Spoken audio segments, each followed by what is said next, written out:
Hey salut, je suis allé voir Ghost in the Shell, un film basé sur un manga japonais.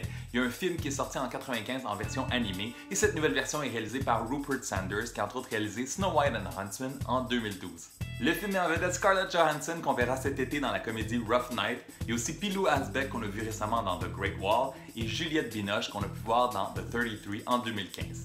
On est dans un futur proche et Major est la première de son espèce, un être humain rescapé d'un terrible accident qui est rehaussé par la cybernétique pour en faire l'ultime soldat, et là elle devra faire face à un nouvel ennemi et découvrira en même temps qu'on lui ment.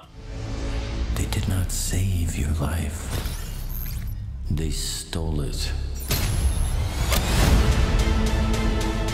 How many were there before me? She was supposed to have a clean brain. I order you to terminate. Depuis quelques années, Scarlett et aussi Charlize Theron sont les deux actrices les plus en demande pour les films d'action et les rôles de femmes qui kickent des derrière.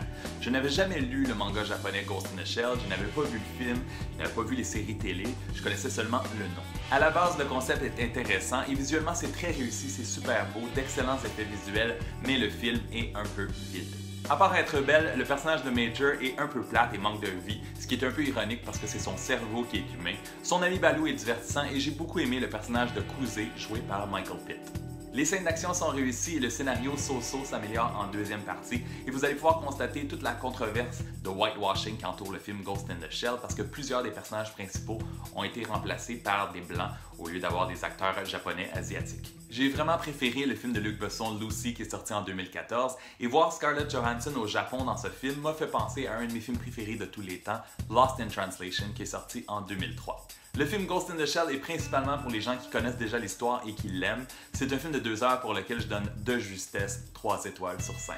Si t'as aimé la vidéo, donne un thumbs up, abonne-toi à ma chaîne pour ne rien manquer. Dans les prochains jours, je vais publier mon top 5 des films à surveiller ce printemps et ma critique du film Going in Style avec Morgan Freeman. On se revoit bientôt. Ciao!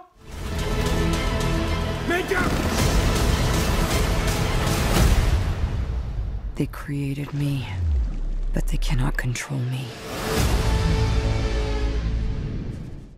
Salut! Il reste peut-être de la neige à l'extérieur, mais c'est officiellement le printemps et aujourd'hui, je vous ai préparé un top 5 des séries télé à surveiller d'ici la fin mai. Et à la fin, en bonus, je vais vous donner en rafale 5 autres séries à voir. On commence ça tout de suite.